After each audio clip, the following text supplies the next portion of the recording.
Everyone, let me know who's in the live today. I'm showing a bit more love to Instagram at the moment.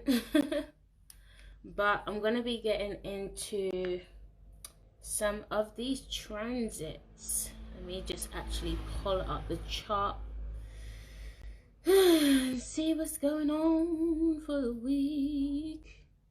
Yeah. It's been quite interesting energies though.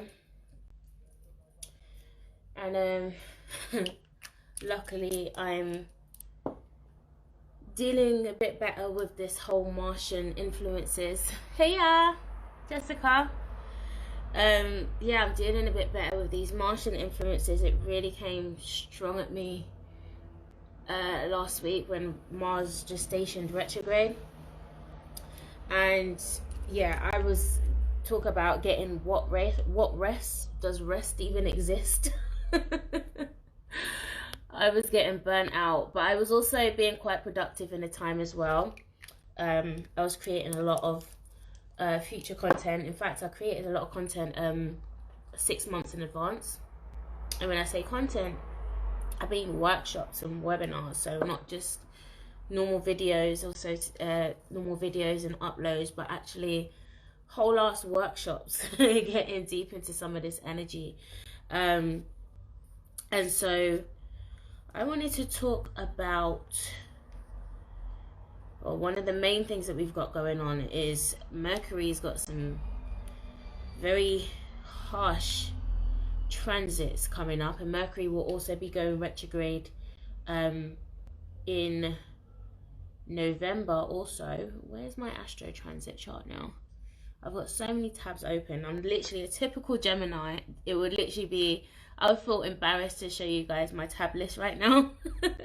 The amount of information, tabs, books, ebooks, stuff that I have open right now on my laptop. It's actually crazy. I'm kind of surprised my computer hasn't crashed. But yeah, it's all good nonetheless. But yeah, this Mars retrograde energy is definitely setting up for something big, and I did warn you guys about that. I did warn you guys about this in my Mars retrograde video.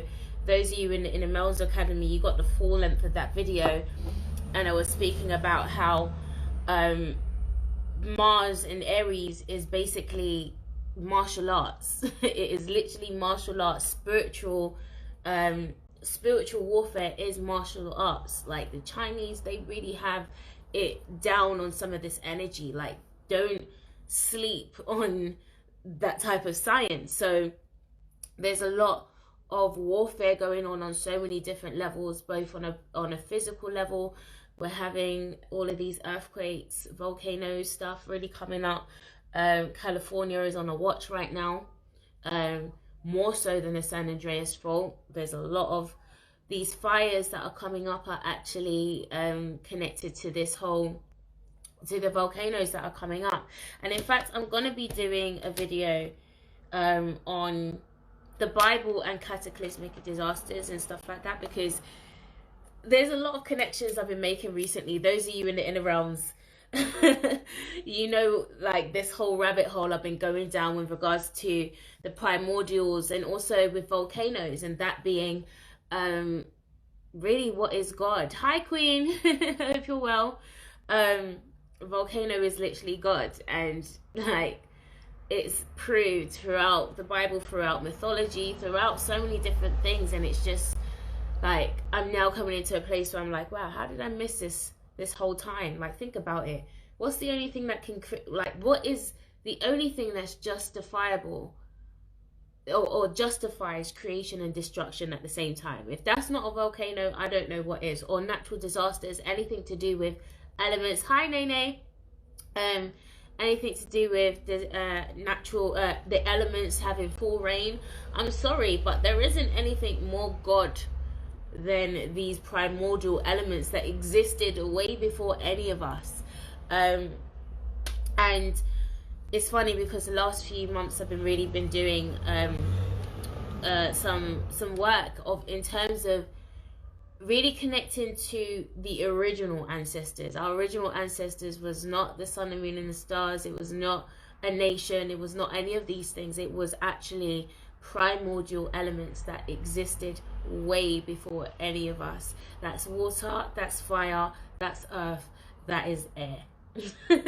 And together, that all of those elements together creates alchemy. So creation, if volcanoes creating life and destroying life at the same time, and I can only justify those elements to be able to do something like that.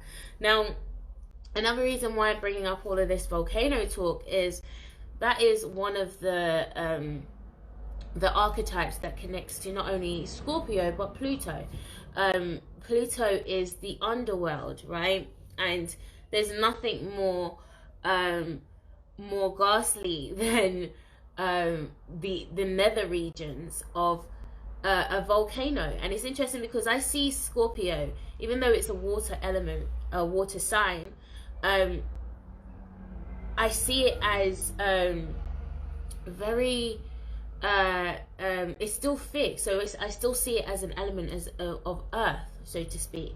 So when you see molten lava, it's still liquid form, but it's also rock at the same time. I also associate that with Scorpio and Pluto, because it's an underworld. What is under the world? It's molten lava.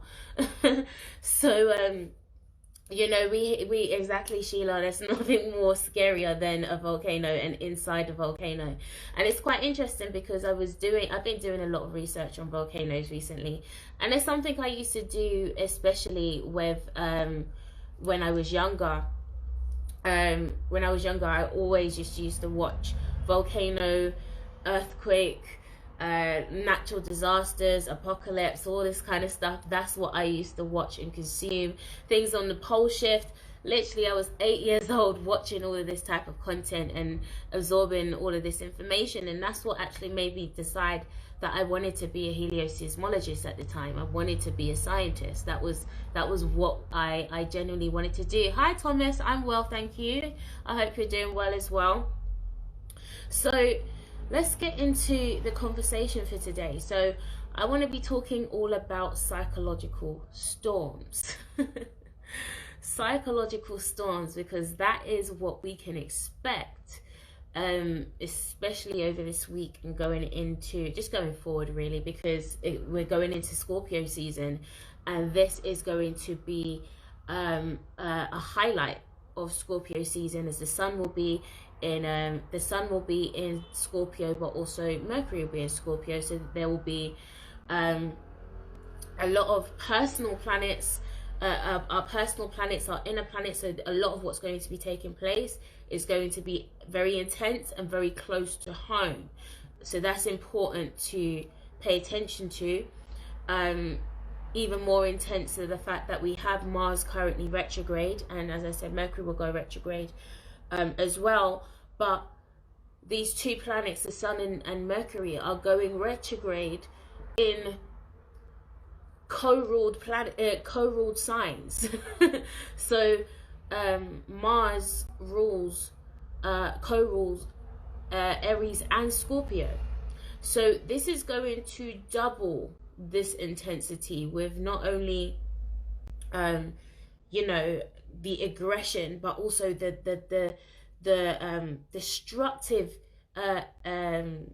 destructive influence that will come from this as well. So we definitely need to be paying attention to a lot of these riots and stuff that's taking place.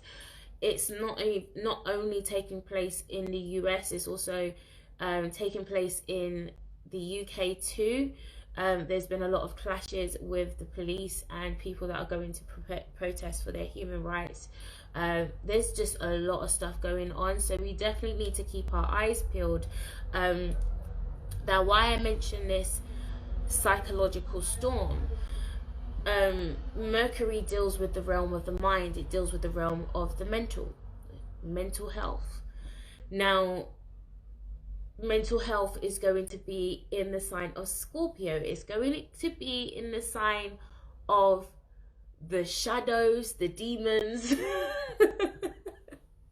the goals, the ghosts. Listen, it's crazy. Halloween days chart is freaky to me. I can't even lie, like it's hella freaky. I'm my heart's kind of, I've been feeling a lot of anxiety recently as well, and I know it's not me, it's literally just I've been picking up anxiety from the earth. It's like the earth is just has a lot of anxiety. It's like we're expecting a boom, but we just don't know where it's going to come from. And this is kind of a Scorpio element as well, because it's almost coming unaware. It's almost like invisible, like this. It's almost like this invisible enemy, so to speak. But especially coming out of Virgo season, and I said that a lot of the revealing is going to be taking place. This is revealing the hidden enemy. Now we're going to understand who has been the enemy all along. And you guys in Inner Realms and in my little private space, we've been having conversations about the pole shift and the earth shifts and all the stuff that's happening within the earth. This has been the problem all along. And it's so interesting because I'm looking back at articles that I've missed over the last few months, and they've slowly dropped in a few. Climate change, watch out for Iceland. Britain, watch out for the ice caps melting. This could, flood places. California, fears in terms of not only Yellowstone but earthquakes. In fact, it's not even Yellowstone that's on threat. There's a lot of volcanoes in the US. Like, there's a lot of not only volcanoes, super volcanoes. And while I don't think this is going to be a super volcano eruption, I do believe that there is something quite intense that is going to be taking place that could catch people unawares. It's going to come with a massive force and a massive blow. I want to see if I can actually get a picture of oh, I don't know, it's gonna be long. My brain can't really do that much multitasking, but I really want to show you guys a more heliocentric perspective of what is actually happening with the earth right now. We have some very intense solar flares. In fact, we're past solar flares now. We're now into the realm of coronal mass ejections. And those of you who caught my video before COVID started, that is what, remember I started talking about a fear of a grid shutdown, and the reason for that would be a solar flare or a coronal mass ejection.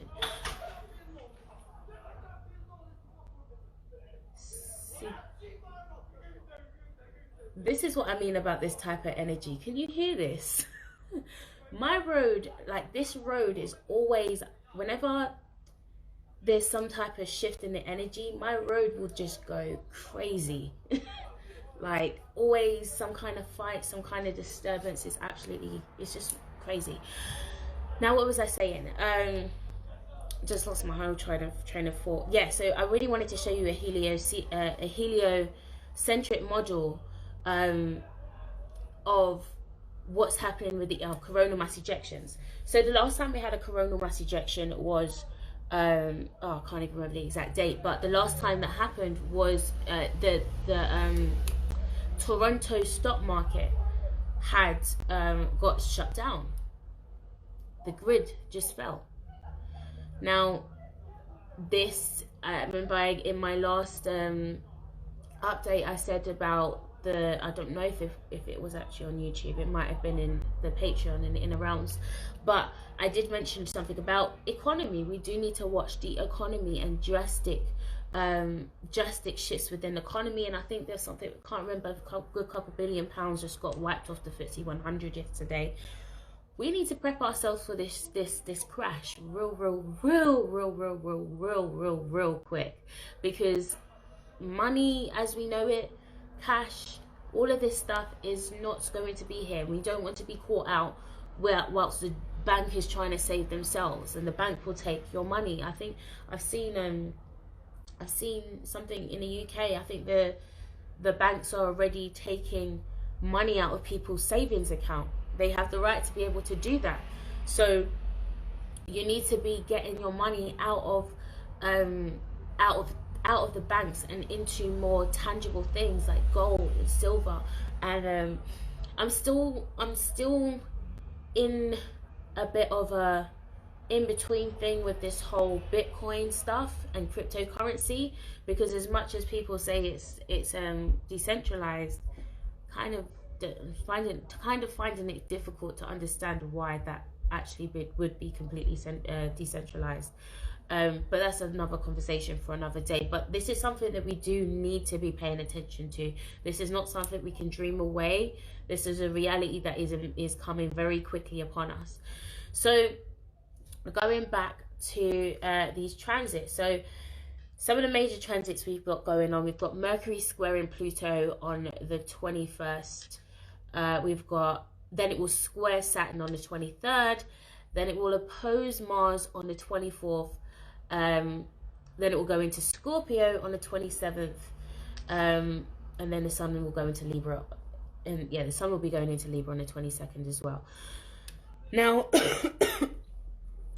when it comes to... now, the reason why I mentioned about the heliocentric models is seeing the like a 3D perspective from the perspective of the Sun of what's actually going on. Mars is literally directly in front of the Sun. Now, Mars is the closest planet to the Sun, but it's literally it's opposing the Sun right now. Now, with the Sun waking up and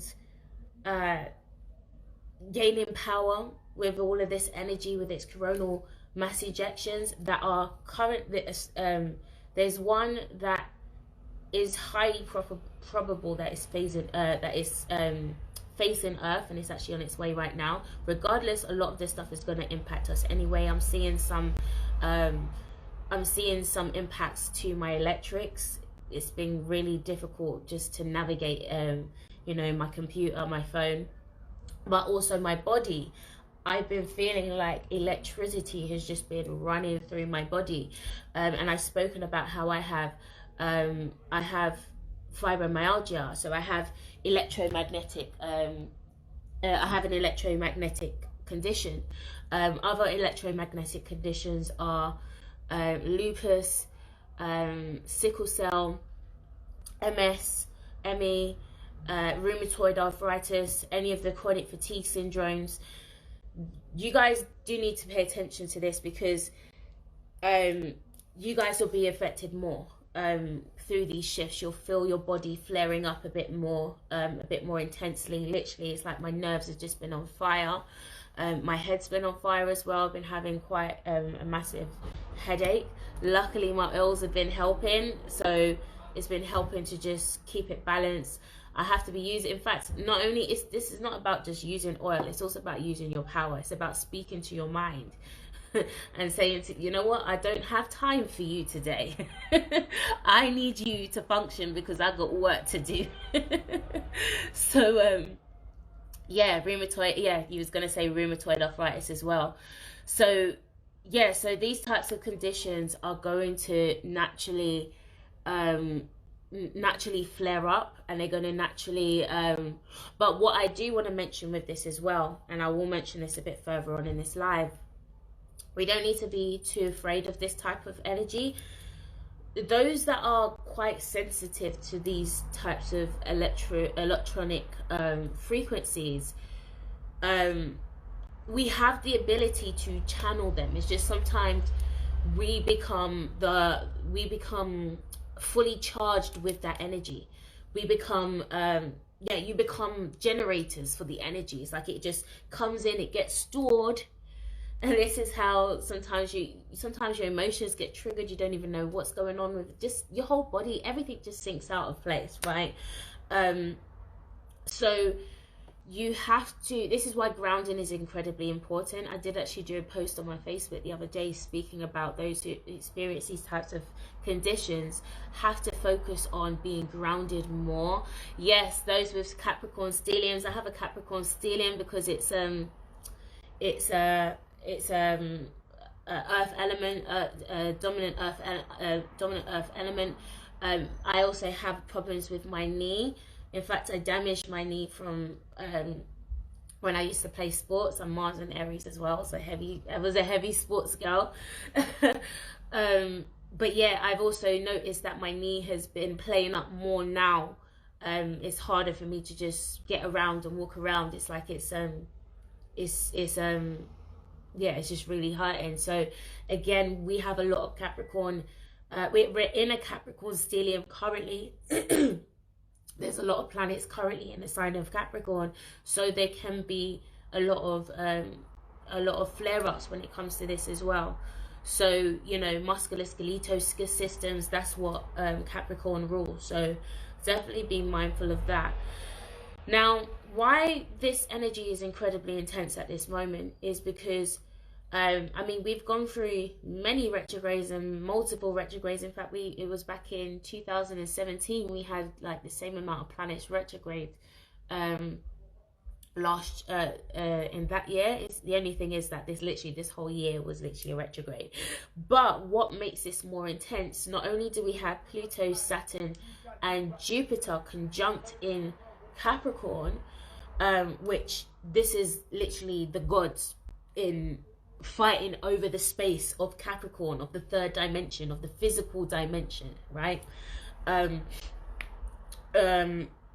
It's currently also retrograde with Mars in Aries. It's in its home sign, so it's going to intensify a lot of the energy that's taking place. And it's also when it's in its home sign, when it's in Aries, so whilst it's in its home sign, it's closer to the earth.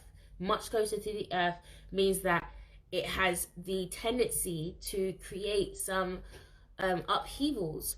And it's interesting because Mars retrograde, if you go and look at its path, it does kind of go on a loop-to-loop, so it can kind of send us on loop-to-loops.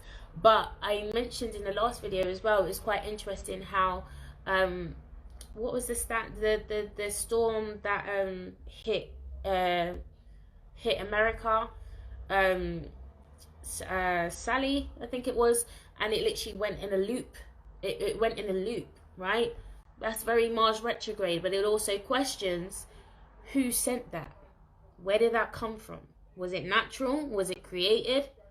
These are all questions to ask, because especially coming into this Scorpio energy, this is dark magic, right? This is a whole load of occultic shit. People don't even realize energetically there is energy flying all over the place. Like, this is an energy war. And I think I came into some information today that they're looking to take this war outside into space, which, you know what, fuck off. Nobody wants you here anyway. Leave us to just live the life that we want to live. If you don't want to fuck up space, just make sure it just doesn't fuck us up, right? That type of vibe. But it just makes it very interesting, because remember I said, and I have been saying, warfare, or how we see warfare, or how we see wars, is not the same way that it will, or not the way that we're used to. So we're having to change our whole perspective to the things that are going on right now. Why do you think Elon Musk is above in space right now? Why do you think they sent out this whole space force? What do you think they're doing? It's wild, because it seems like angles with other transits let up and then it pop up again for them. Yep, definitely. Exactly, it's poised to be more known in opinion. Yep. So one of the things that we can also expect, or also almost title this energy as, is an identity crisis. Now, not only do we have Mars retrograde in Aries, we also have Chiron retrograde in Aries. And Chiron, the wounded healer, remember what I say about Chiron? Chiron is the planet that, Chiron was Hercules. Chiron was the little centaur that he trained Hercules, right? He's the one that trained him to be a hero. So this is really, the whole zodiac is like the whole journey. Hi Keisha. It's the whole journey of the zodiac, right? But through Hercules, all of these different labors that he had to do. And in fact, I've put that down as something to go into as well, so you guys can kind of look back at Hercules and make a bit more sense of what that actually means. But it's really becoming the wounded healer, becoming the hero of self, and truly healing self. Now, as I said, Chiron being in Aries, it brings up identity crisis. Aries is identity. Chiron is wounds. So if you can see, especially what's taking place with all of these political movements, identity politics playing out, people don't really know what to align with. And it's interesting because I've been having a lot of conversations with people that are less programmed, so to speak, and this whole conversation of how do we identify ourselves. You know, we're having a conversation of, you know, like I personally, I don't even like to identify myself as quote unquote black. What the fuck is black? I'm not the color black. Who even created this color? How did the concept of race even come into, like, there's a lot of factors to actually consider. Race is a construct that only came in during the times of slavery. It was a race, right? I'm not trying to play no race. I'm trying to just live my life, you know? I'm not trying to step over someone else and step over there.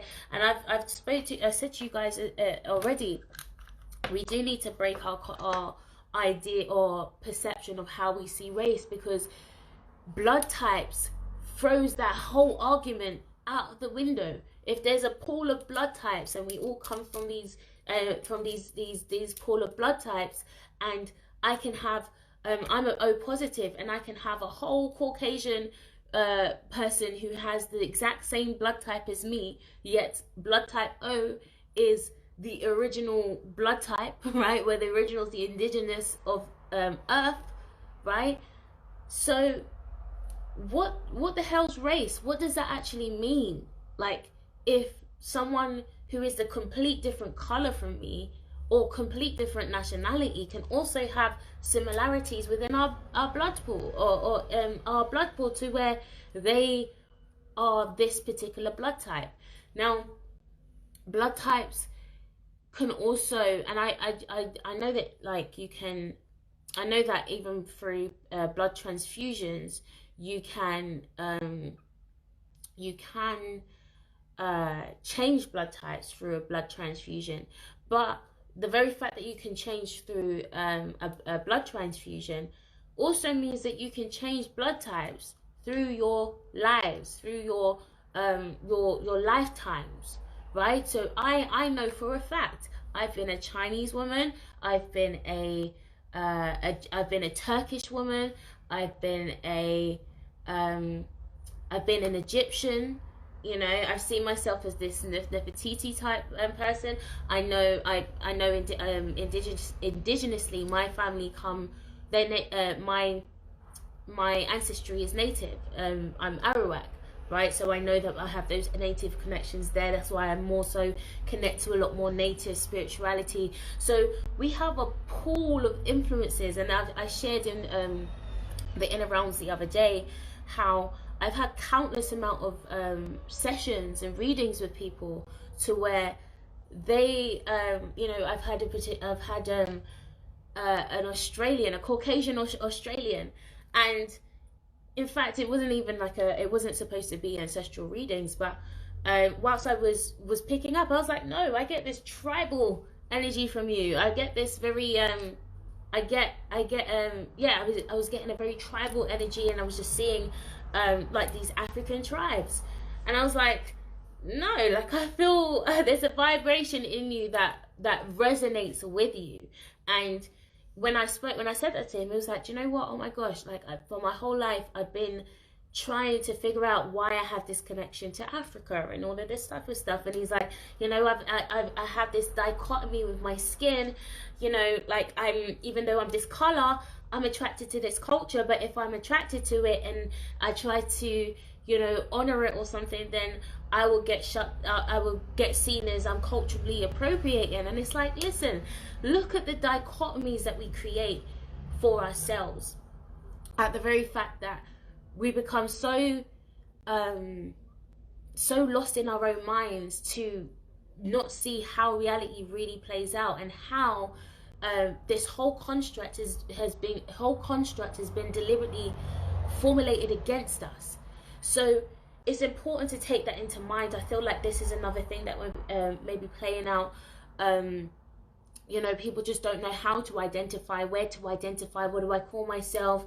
Like, this whole world it's just a whole mess.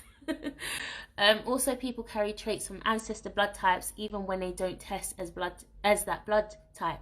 Blood typing is fascinating because the other molecules have markers as well, not only the ones we use. See, this is what I mean. And I really want to have, I'm not a geneticist, so I can't have the full conversation about blood types. It's just been something that I've been very intrigued in, and you know, learning through understanding myself, it's been an area that I've been exploring in making connections to, and I'm actually starting to make connections within the astrological chart as well. So, you know, I need to connect with more people who have a bit more awareness of this field, so I can piece it all together as a typical Gemini and just connect everything. So now Mercury will be aspecting Pluto, and now when we say an aspect, this is when two planets will come together and they'll be having a conversation, how can we utilize our energies together. That's what Mercury and Pluto is saying to each other right now. So Mercury brings into the awareness the mental and the communicative aspects of things, and it's coming into contact with Pluto. Now Pluto is the realm of the subconscious. Now this is intense because this is now Pluto also deals with transformation. It will destroy, it will break down, but its purpose is to transform. So what is this sounding like right now? This is sounding like mental breakdowns. This is also sounding like, I just got this through just now, suicide attempts. A lot of suicide attempts. Because people just don't know, that it's like they don't see a way out. And it's interesting because there was an energy I had to deal with 2 days ago. And I don't battle with these types of energies. I used to a lot, but when certain things comes into my awareness, I'm like, okay, there's some either some karma here, or there's something trying to put itself in my consciousness. But I know that there was a lot that was coming up to my awareness with regards to past life trauma, but in connection to pole shifts. And I was mentioning this in the Inner Realms group, speaking about, there was this fear that I'm having to learn how to face, and this is another thing that we are collectively going to have to deal with. Literally, collectively, we're about to truly experience our dark night of the soul. You think we had it already? No, this is where the dark night of the soul truly begins, and it's about to get real cold and real dark. Now, mental breakdowns. Some people will be breaking down, some people will be breaking through. Now, this whole year I've been trying to get onto you like really hard. Do the shadow work, do the shadow work, do the shadow work. This is why this whole period that we're about to enter into, this whole little twilight zone, this is what it's for. Because Scorpio is also the archetype of our inner demons, right? All of our repressed demons, all of our hidden trauma, psychological. The Pluto deals with the psyche, the realm of the psyche. So whatever is locked or trapped within the psyche, this is what's going to be coming up like a volcano of eruption. And I keep mentioning Venom. And Venom 2 was supposed to come out in October. There's a reason why this shit ain't coming out, because we're about to live it. All these movies that were supposed to come out, we are living it right now as we speak. So with Venom, and this is something that we're dealing with in the Inner Realms Academy, Venom has two flip sides to it. Venom has a side to where it will control you, but it also has a side to where it will work with you. And this is what this whole energy is. This is literally like, either get with your demons or let it rule you. Get with your demons or let it rule you. There's a way to where you can let your demons benefit you. Like there is a light side to shadow work, because, and what we're going to begin to explore this in the shadow surgery that we've got on the winter solstice. This is going to be powerful. 3 days 3 days of just straight emergence. The first day is dealing with we're going to be exploring our emotional frequencies. The second day we're going to be really dealing with the mirror, going to be facing all of that stuff. Day 2 is probably the most intense days of all. Day 3, talk about resurrection. We're going to be baptizing ourselves. Yeah, this is in the Inner Realms Academy. In fact, it's the gold membership will get it. Sorry, no, that's the Triune Webinar. It's under the Inner Realms Academy, but you guys can register to it. In fact, I've just uploaded it onto my site. So you can go to www.trueselfproject.co.uk after this live and check out the information over there. But 3 day so you can join the Inner Realms Academy on Patreon. So go to patreon.com/Inner Realms Academy. We have a little private mothership group, little tribe got going on there. So it's really awesome. But day 3, like I said, this is real life Phoenix shit. We are going to be understanding, we're going to understand our power, but also reclaim our power at the same time. I've called that day reclaiming the seat of power. And this is where you're going to learn how you can productively utilize your shadow, because your shadow shows you what is the most powerful aspect of yourself. When you're in your shadow, like when you're operating in your shadow, that's often your alter ego. It's showing you another side that you can access, that you don't allow to be expressed all the time. Maybe you're that wild girl and you just allow yourself to be conservative all the time, and you just need to let loose. You know, it's really learning how to strip all of those layers and step into your power, not seeing yourself as weak and seeing yourself as, oh my gosh, I've got all this shit to deal with. Yeah, I do, but we can utilize our power at the same time. So that's gonna be a whole lot going on there. Good couple hours of just doing some practical exercises, doing some ceremonies, and at the end of it, you guys will be going into, it's going to be virtual, so you know, you'll have time to lock off and go in and do your spiritual bath and literally baptize yourself, right? We're going in. No joke. So head over to trueselfproject.co.uk and you'll be able to find out more information about that over there. And I'll be putting out more information as we get closer.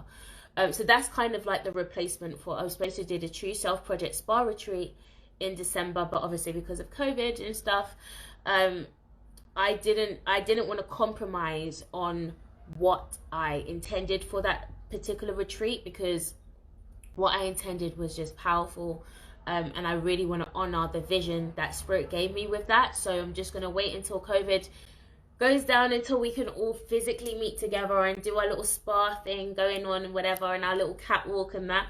We will still do that, but before that we'll do a virtual connection and honor it that way as well. So it'll still be quite beautiful. We'll still be able to share and be on Zoom calls and stuff and see each other, so it'll be interesting. So back to Pluto. So Pluto's function is to disrupt, I can't speak, oh my god, is to disrupt the status quo and create dramatic change. This can also challenge our intellect. So we're literally, again, going to just be like, what the fuck is going on? None of this makes no sense. And you definitely want to pay attention to this coming into election season, because none of that shit's going to make sense. Don't even think to that is ever going to make sense. Just leave it to do what it's doing. But this is a time to really tap into yourself. This is, I'm telling you, these are the energies to where you can literally birth yourself, rebirth yourself, literally see your own creation. Because again, as I've been mentioning about this whole volcanoes thing and the connection with Scorpio, this is regeneration. What regenerates? A volcano, as it destroys and it does its little tower thing, tearing everything down, it also creates space for growth. The earth can grow. Like there's new lands being created, new earths being created. I'm telling you, research a volcano. If that is not God, I'm telling you, I don't know what is, because it's mesmerizing to just study this natural thing. I'm telling you, study nature. It's beautiful. It is absolutely beautiful. Now, as I was saying about Pluto, it can create a lot of disruption to the status quo. But whilst it's in Mercury, what is this dealing with? Not only our mind, Mercury also connects with the nervous system. So this can create a lot of pressure on our nerves. And in fact, it can intensify the pressure on our nerves, because we already have Mars retrograde. And this already puts our physical health in threat, so to speak. And we have it opposing the sun. It's almost sparking up all of this electricity. Uranus is doing this little thing as well, just sparking up everywhere. So there's a lot of stress going on right now, and we do need to recognize or tune in to our signals, to make sure that we're not, because you can unconsciously just snap at someone without even realizing, because there's so much stress being built up. There's pressure on your nerves. You don't really know how to kind of navigate that. So again, that also creates, that's what's also fueling some of your headaches as well. So yeah, that makes a bit more sense. Now, my sinuses are really irritating me as well. So this can bring a lot of conflict, as I said, because something that is transpersonal, something that is beyond our physical realm, our personal realm, our the things that we can't see, right? That's transpersonal. It's literally the spiritual, the metaphysical. These are things that we can't see but are experienced.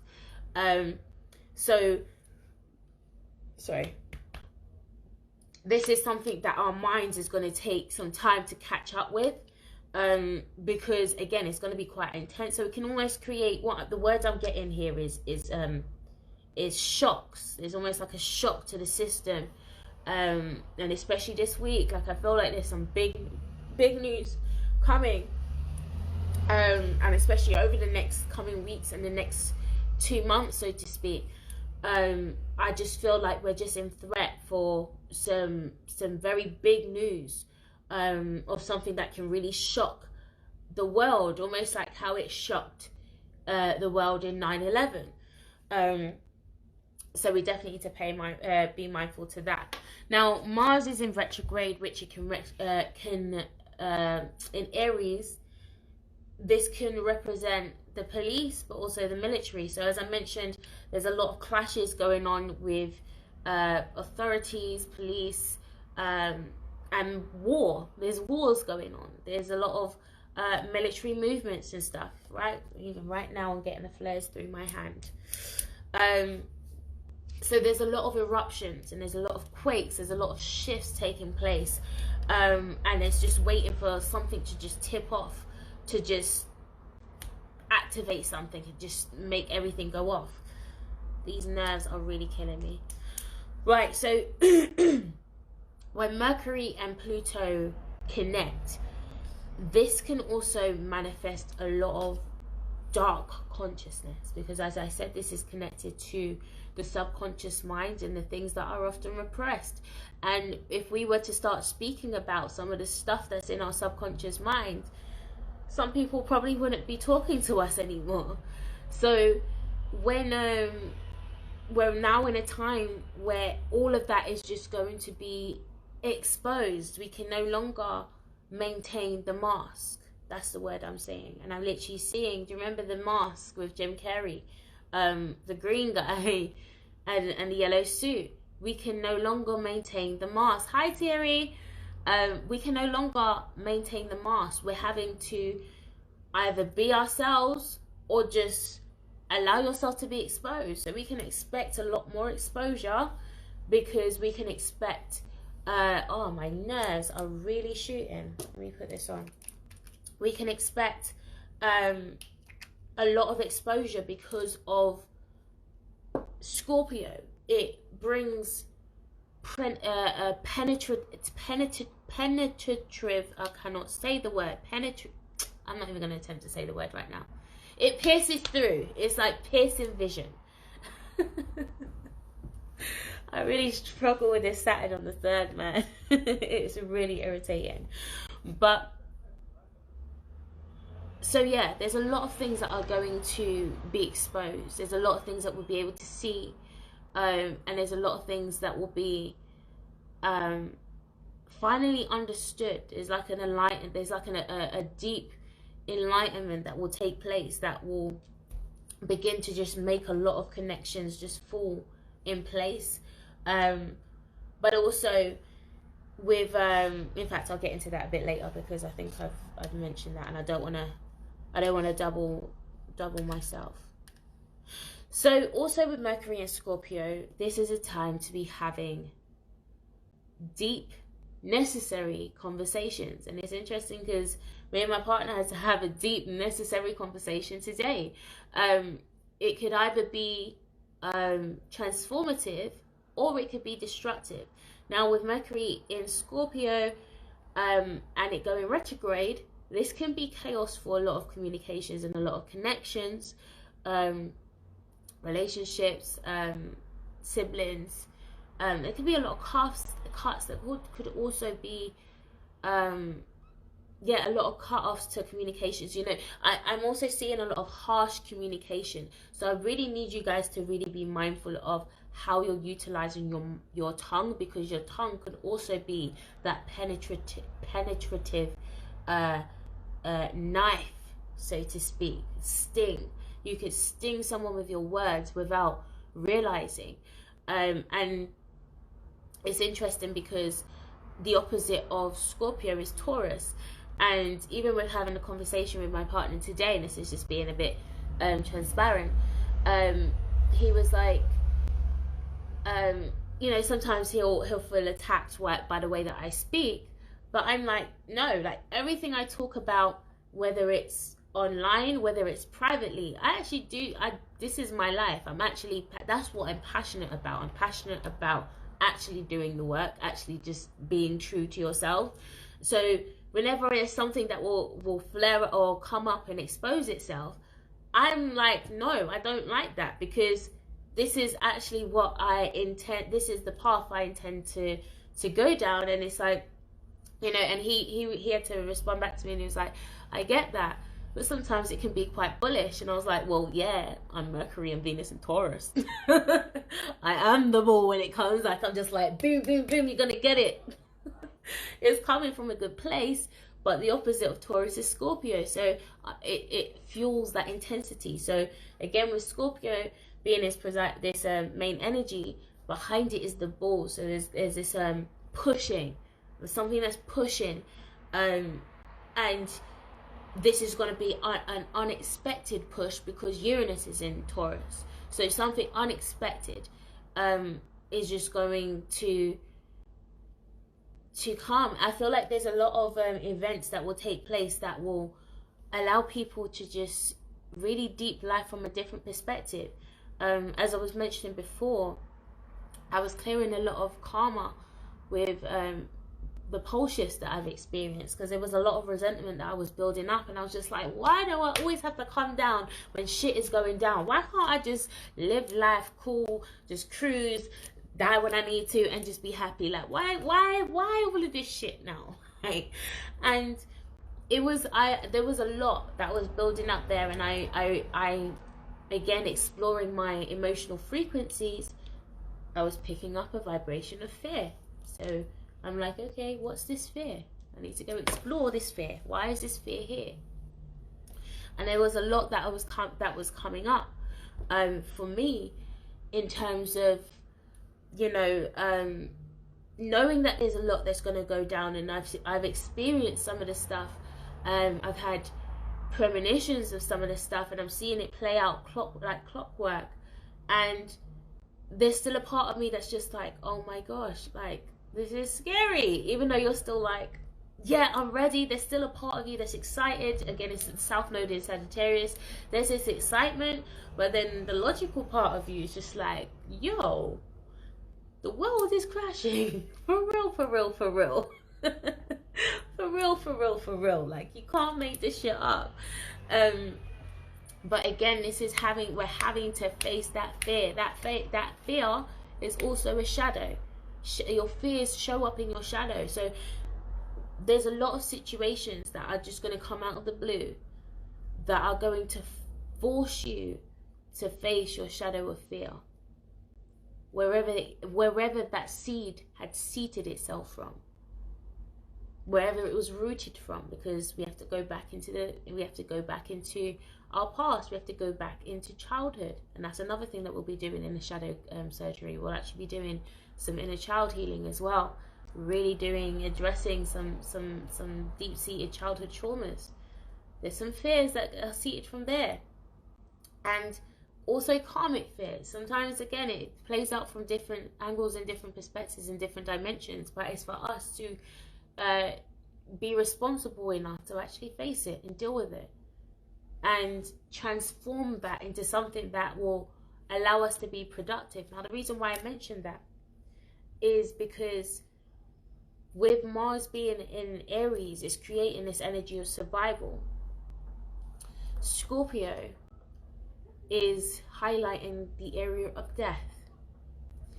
And it's interesting because I had a conversation with my partner, and he's lost a few family members, and death has really been quite intense. And obviously we've had our own personal loss as well. So there was a lot of things that was coming up, and he just was like, wow, I'm just realizing, like, you know, mortality is actually like a real thing. And that fear is really real, like the fear of not being able to breathe again. This is interesting as I'm saying this, because where's the North Node It's currently in Gemini, and we have this I can't breathe. And it's interesting because as well, sorry, I'm getting streams of download even as I'm speaking, because one of the downloads I was getting with Noah's Ark, because this was another cataclysmic event, a pole shift that had taken place before. Noah is, if I just break down the word, this is what Spirit was revealing to me, or what some of that was. Noah is no-ah. When you like, no-ah. What is that? That's no release. That's anxiety. If you can't do like, you're in a place of anxiety. So what's been happening with this whole pandemic? There's just been fear upon fear upon fear, like fear mongering, a whole heap of fear mongering, to where we're getting a vision right now as I'm speaking. Like literally, I'm seeing palpitations. I'm literally seeing palpitations, and literally that in itself can literally create that fear. Can give someone a heart attack, cardiac arrest. They can literally kill themselves, and that's probably what some of that Scorpio energy is probably coming through when I was saying about suicide. It's maybe, do you know what, it probably is more so self-inflicted, but not even being aware. Like, it's not like they intentionally decided to kill themselves. They just, out of all of the fear and the intensity of everything that's going on, their minds just can't take it, and their hearts has just been like, boom, I give up. And there's this energy of I give up. And I had to face it last night whilst I was dealing with some of my just clearing some karma, because, you know, even though my spirit is like, you know, there's nothing to fear, there is going to be a bit of a shake up, but there's nothing to fear.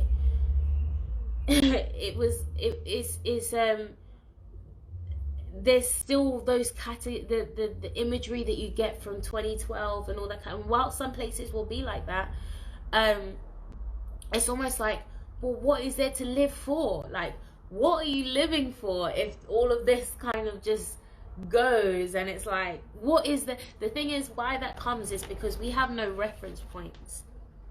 We have no reference points of what the future is going to look like. So it creates more anxiety.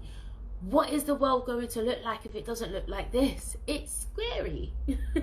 It's a very scary thought. So those that struggle with, you know, being able to be objective within their perspective are probably going to be the ones that are susceptible to this.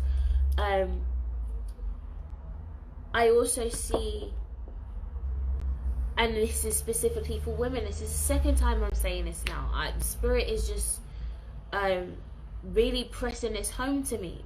Women, be careful. Do not go out at night right now, or alone. I saw a lot of attacks.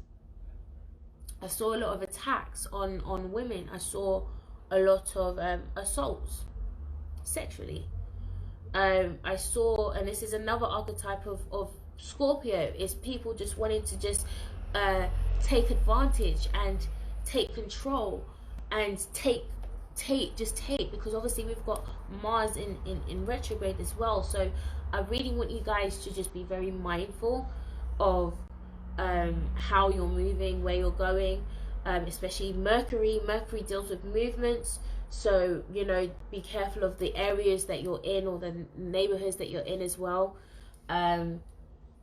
because I just see a lot of people just glitching out. And the thing is, what I see is that it's not even them.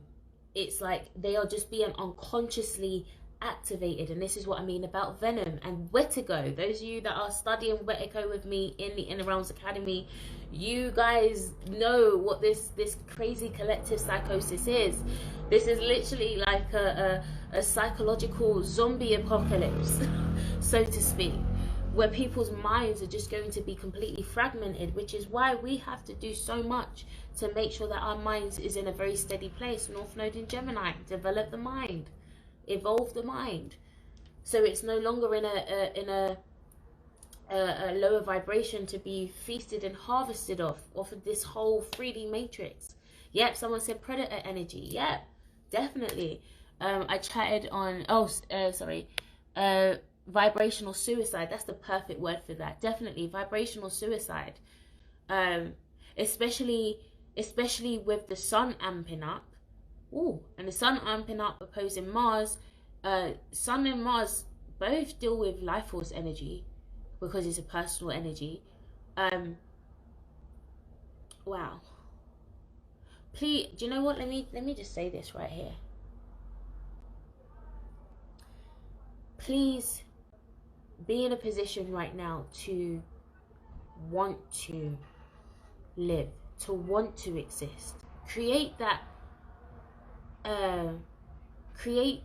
energy for yourself right now, to where you can block out everything that's being projected to you and simply home in and focus on what you where you want to be able to shift to. And I'm gonna lock off the live and turn it back on, because I've got 23 seconds remaining. So anyone that's in the group in this live, I'm gonna cut it off and I'm gonna start it back straight away. So join me back on the next live. Did you watch Q's video on December 21st and people being put to sleep for 3 days? No, but I'm definitely going to check it out. So I'll see you guys on the other side. 1 second. But let me continue, as it's getting late and I want to make sure I get through everything I want to say, and I still have a whole heap I want to say. So let's see how we can get through this. This is why I have to make notes, because I will never get through everything that I want to say. Gemini problems. So yeah, I was mentioning about some of the attacks that I felt was going to be going on. Now this is coming from a place of unbalanced sexuality and unbalanced urges. So these imbalances can play out in so many different ways. You can play out through you. So again, just like those of you in the Inner Realms Academy, what do we learn? Do not disassociate from anything. Everything is your mirror. So even some of the craziest situations that may be coming around you, they may have some attacks from some people around you, you know, through conversations. Some people may be deliberately quite hurtful in their intentions and their words and stuff like that. You have to use everything as a mirror. Why is that playing up? Scorpio is the mirror. Scorpio is the shadow. So this is a time where shadow work is really, really gonna play out. It's really gonna play out. Exactly. It's our job to find out why and what is it that we're actually mirroring. What are we mirroring and why? Where is it coming from? Because there's a pendulum to everything. There's a pendulum and there's a reflection. There's a polarity to every energy. So if someone comes and they start immediately going like, you think you're all nice, nobody likes you, da-da-da-da-da, rare. I can tell you from now why I may manifest something like this, and this is just me exposing my damn self. So I am healing my own insecurity and people-pleasing nature. I genuinely just want everyone to be happy. I genuinely, you know, don't mean harm. I don't mean to tread on people's toes. I genuinely just want harmony and balance. You know, I have Venus, Triune Saturn. Like, that's my character, naturally. When someone comes like that, or comes at me like that, that's what is awakening in me. And if I am not doing my shadow work and I'm not allowing myself to see myself in the mirror, I'll disassociate from my insecurity and deflect. Why is this person so evil? Why are they talking to me like this? But they're reflecting the toxicity that I reflect in myself. The toxicity of still not learning how to fully value myself. This is something we all have to learn, right? And there's different ways in which insecurity can express itself, but this is how you understand mirroring. This is how you understand your shadow. You do not disassociate from your shadow. Everything is a reflection. Even some of the most disgusting people. I think this is why people really find me really confusing. Again, this is all of my Scorpionian elements. I do not disassociate from dark. Like, I can find beauty in darkness. So if someone is you know, Hitler, for example. Hitler, and Erica started this whole debate when she mentioned about Hitler. But I've been studying Hitler from an inner child perspective. And there's an author called Alice Bailey, which I really encourage you guys to look into. She wrote a book called Thou Shalt Not Be Aware. And it goes into, it's basically like a study of, or a psychological study of, or analysis of Hitler. And she showed how basically his influences from his child rearing experiences of coming at home, He experienced extreme narcissism from his parents, extreme abuse. They called it poisonous pedagogy.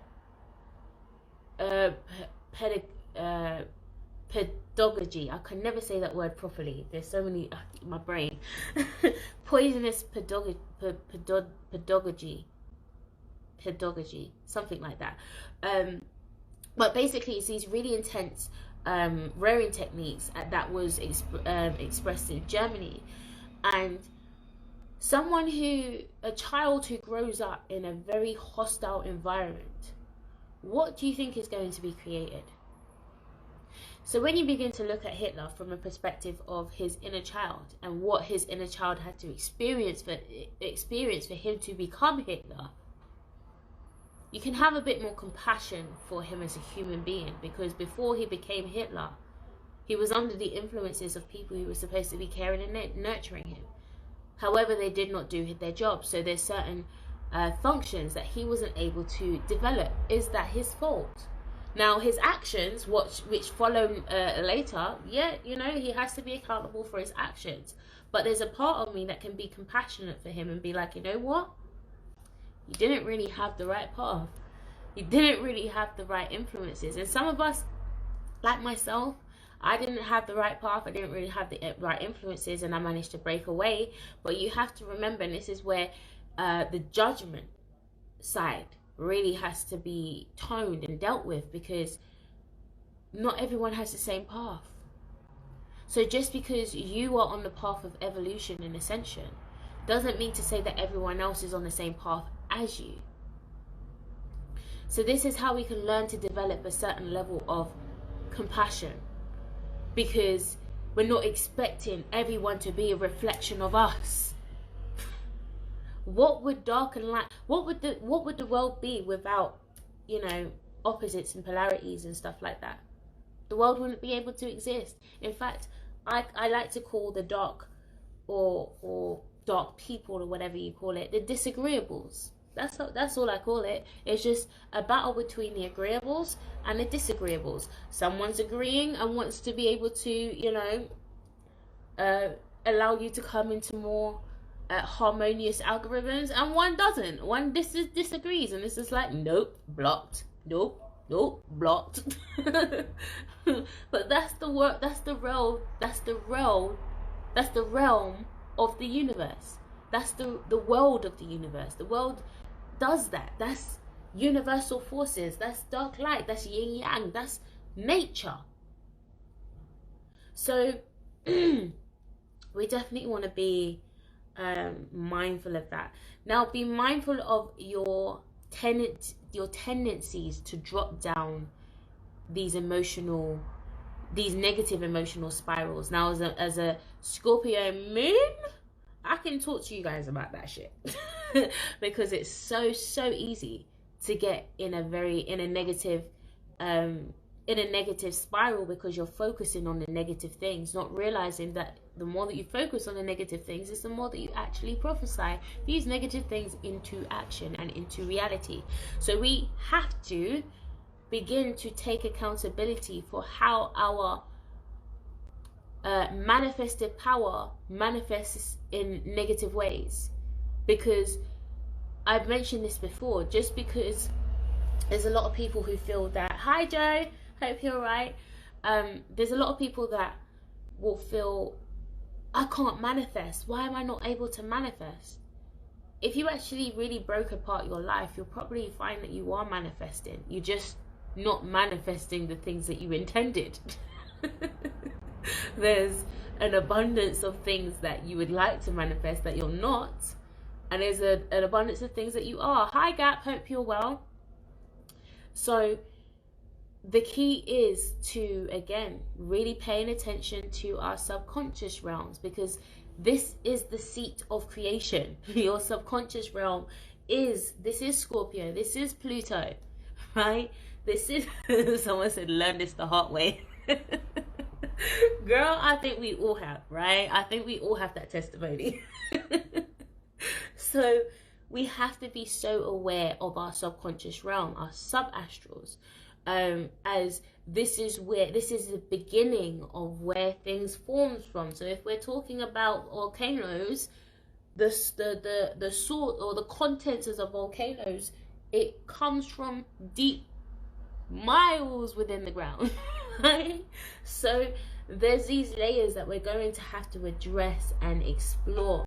Like this winter solstice, I'm telling you, if you're not working with us on the surgery clinic, on the shadow surgery clinic, please take those 3 days to just work on yourself, because we need to prep ourselves for 2021.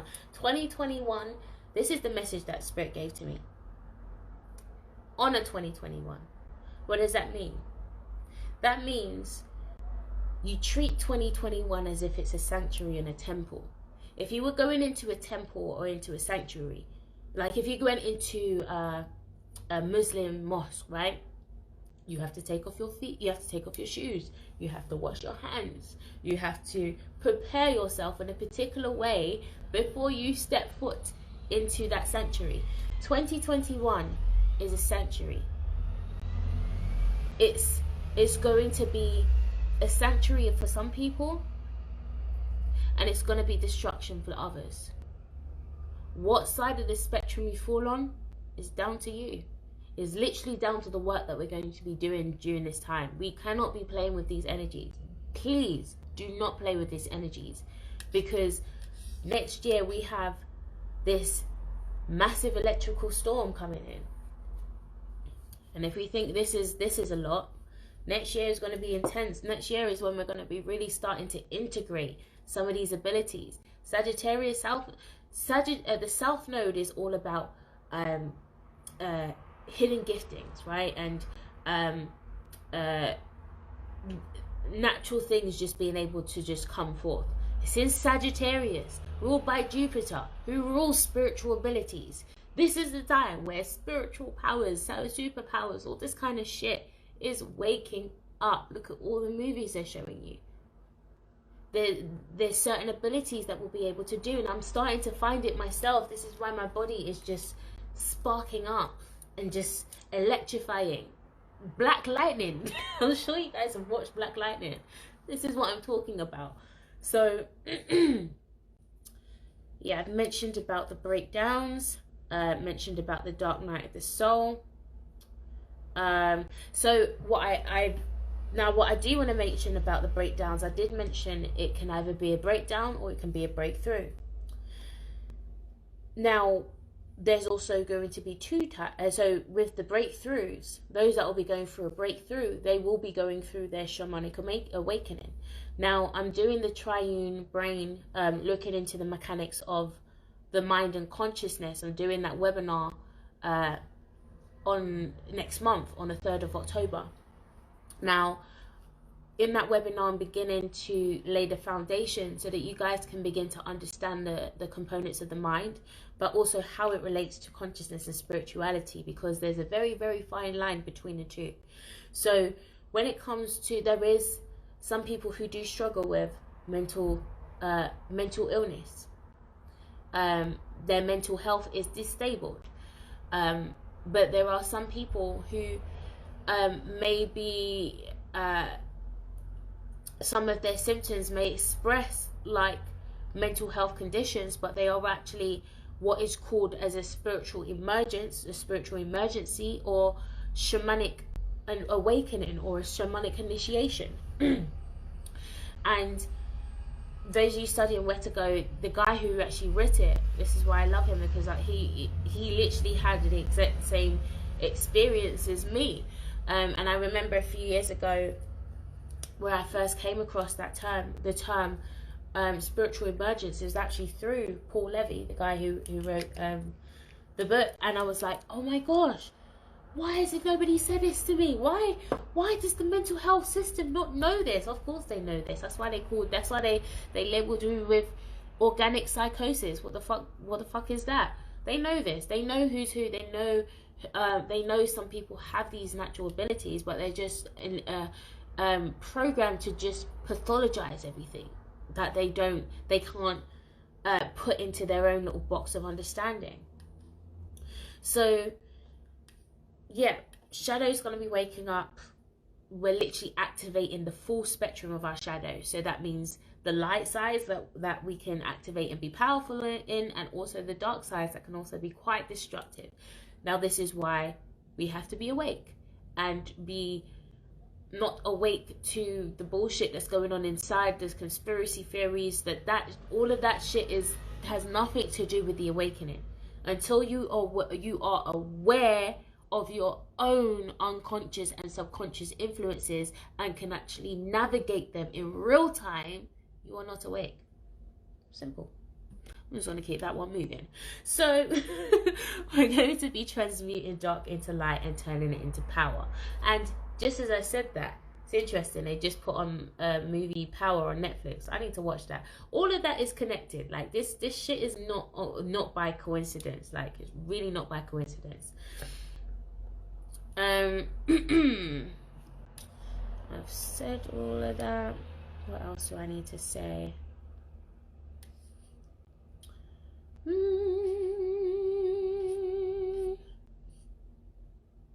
Right, so with Saturn now, Saturn reminds us to stay focused on the spiritual path. Now, this can be quite confusing for some people's perspective of Capricorn, because it's like, which part of Capricorn is spiritual? Oh, Capricorn is very spiritual. It just doesn't show you.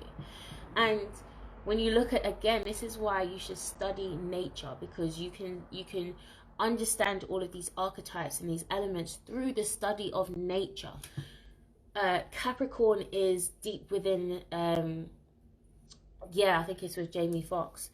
Capricorn is the secrets of Earth. And if you look, I put up a video, a picture on my Facebook, and I showed the rings of a tree.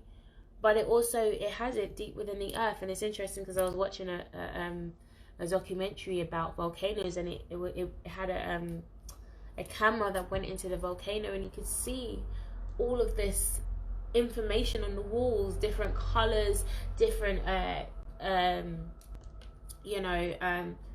just information of what has taken place within a volcano, like over millions of centuries, over so many different times, a long period of time. So information is recorded in Earth. What does that sound like? Doesn't that sound like the Book of Life?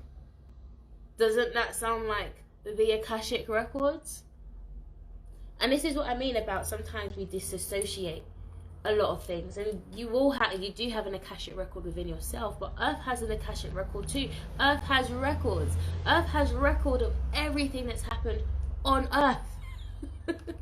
And even when the Bible's talking about God having access to having your name written in the Book of Life, the very fact that you're living, in fact, what allows you to be recorded in the Book of Life is intentional living.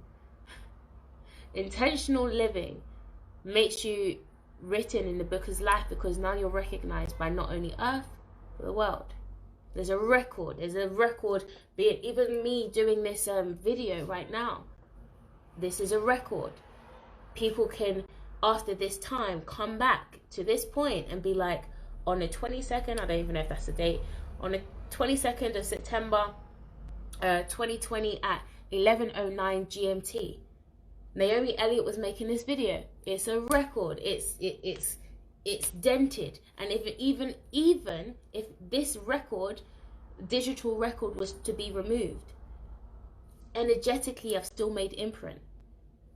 And why do I say that? I remember seeing this. My dad used to introduce me to a lot of different things. In fact, but that's the reason why I have the type of mind that I have. Hi Buddha, hope you're well.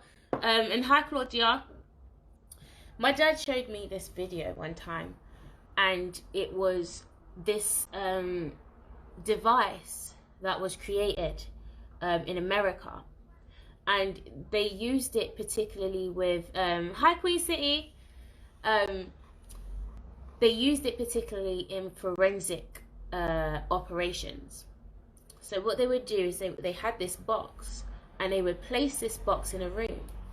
And the purpose of this box is that it could it could record or analyze the conversations of every conversation that had happened in that room.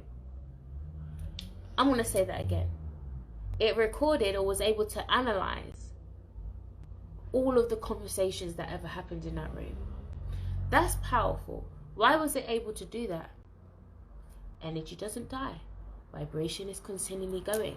So you could literally, even in the room that I'm living in, this is why it's important to be cleansing out your spaces so that your space has intentional vibrations, because there's so many different vibrations of fights that may have happened before I even came into this house, and that energy's still there, just attached there. So there may be some hurtful words that were said in this environment, and then I'm here, don't even know why I'm getting all of these weird thoughts coming into my head talking about kill yourself. I mean, that's something that doesn't happen, but I'm giving an example of how energy can express itself. The moment, and this is how the concept of God and us being God, because the moment that you express something through your mouth, and this is why we have to be so careful with this Mercury and Scorpio, the moment it's expressed, in fact, from the moment of thought, this is why the Bible says from the thought you've sinned. From the thought, something already has been created. There's already been a chemical shift or some type of imprint that's been created from the idea. The idea is the spark. That's Aries. That's Thanos. It wants to exist. The idea wants to exist. When we speak it, it comes through the second temple, right? We have the temple of the mind, and then we have the temple of speech. It comes out through this temple. It now comes into reality. You speak it. This is why, again, some of you need to shut your mouth when it comes to some stuff, because you literally be creating some curses on yourselves. You'd be hexing yourself, saying, I will never be this, I will never... Listen, zip that mouth. Shut it up. I have to listen. So sometimes I need to tell myself to shut up sometimes. You're about to disable some blessings for yourself. Shut the fuck up. So we do need to be mindful. Be mindful of that. So with, again, Mercury is opposing Mars. This is where heads and passions are going to clash. So we have to be very mindful of this impulsive thinking. You get this impulse and then you act or you speak, right? Because again, you're manifesting things into action instantly. And then you have to deal with the karma of that. Okay? Make life a bit more simpler for yourself. Please, I beg. Thank you. So, yeah, there's a lot of discernment we're having to be using in this season. And we have to not allow our ego to get caught up in unnecessary dramas, because we're going to get called out. All of us are going to get called out. I can promise you from now. But learn to bring your mind under control. Learn to curb your desires. And learn to curb your desires, because you probably will have some thoughts of where you want to kill someone. Okay, I can promise you. I'm a Scorpio dominant, I can tell you. Lilith is Scorpio. There's a whole load of people I visualized about killing. I just haven't done it yet. Because if I allowed myself to feed into these desires, right, it'll be a mess. So learn to curb your desires. Learn to come into that element of balance. And don't allow the ego to lead. Allow the ego to give you information, but don't allow the ego to lead. Allow the heart to lead. And allow the heart to begin to create a new relationship with the mind. Because the mind often leads. You guys are laughing.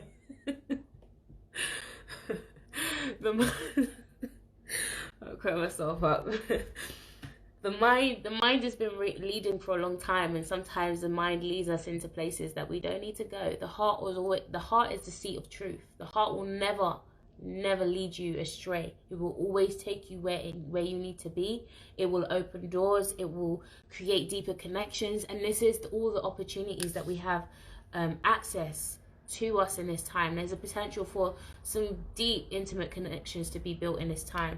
As I said, there's always a flip to energy. So yeah, that's essentially what I wanted to talk about with this Mercury retrograde. I mean, this whole Mercury energy over this next week. But let me know if you guys have any questions, if there's anything you want me to go over, if there's anything you wanted me to touch on. Let me know. I'll be here for a moment to answer some of your questions. And also, how do I learn about that? The Mercury and Mars and Lilith, etc. YouTube. First of all, let me give you guys a little.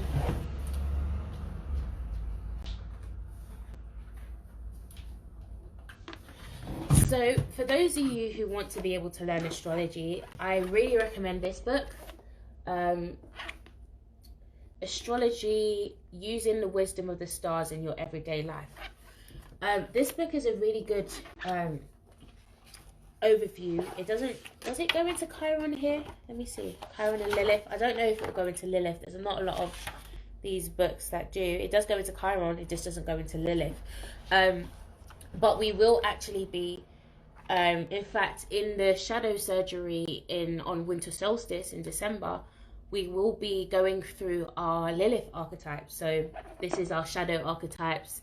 And really beginning to explore that and have a great understanding. Girl, I have the book coming. I just can't actually get it out quick enough. I literally, guys, when I say to you, I have about 6 books that I'm currently writing at the time. I'm a Gemini. There's no way that it would be any different.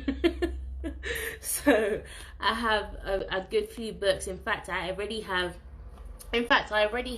a astrological client book, client ebook. This is one that I use with my astro coaching clients, and it takes you through. I use it through with self-discovery. So basically, the same way that I laid out Face It, I've made it into a client book. But this book it's not actually out because I use it with my clients. I use it as an ebook. But if you guys actually want it, I can send it over to you guys. I can create that on my website so you guys can get that. I will put it in the Patreon, so you guys can do that. I'll probably take out the contract stuff out of that.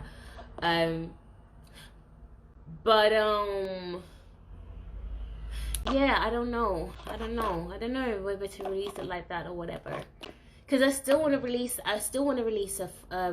the astrology book, and it's still in a workbook style. I'm really for practical books. I mean, I will still do some wordy books. I'm a Gemini. I've got a lot to say, but I'm a Capricorn dominant, so I really do honor the practicality of, getting straight to the point and doing the work. So there's a lot of stuff. I have a lunar journal and workbook to release as well that I've already started working on. And that basically takes you through a cycle of transformation with the moon. So you can actually track the moon, but also use it as a journey of self-discovery. Yeah, like I said, I've got them on my laptop. There's some I'm still working on, because I still want to put it into book form. I'm just trying to figure out where I want to go with it. But these are all stuff this is why I've been like proper on the go with all of this stuff. Not only the books, but also being able to create courses, webinars, workshops, like the first 3-day workshop we got coming up on the winter solstice. Yeah, there's a lot of stuff happening. So I need to I just need a week or 2 weeks break to where I can just go away and just do everything I need to do, because obviously in between the days I've still got baby, I'm a mum, full-time mum, still working, still studying, still doing all these things. So it's a lot. But these things will definitely be released. I've been working really hard this year. This year has been probably my most productive year since like the last few years, because I've had to re-up on some of the information. My laptop had so much information, not only my laptop that I had before, my notebooks. They took my notebooks from the mental health hospital. In fact, they've got all of my books, where I was actually, in fact, I was writing a whole book called The Rediscovery of the Alchemist Within. That book would have been crazy, because it was a whole channel of symbols, learning how to decode symbols for yourself without having to look up Google and shit. It was a whole load of stuff, like, but I know Spirit will bring all of this back in due course, and I'm just slowly trying to rebuild back my arsenal, so to speak, so that I can share this with you guys. But this is what the majority of this year has had to be for me, just building back up the ground. But it's obviously, I'm having to do it incredibly intensely, but yeah, it is what it is. Oh gosh, hold on. What's the name of the book? I still haven't even put names for the books yet. I've only got the client workbook, True Self Project client workbook, because obviously that's the book that I use with my clients. But yeah, they will come out. Random question: if someone has died in your presence, do you think the energy attaches? Used to work in care, not a murderer, I promise. Oh no. No, I get you.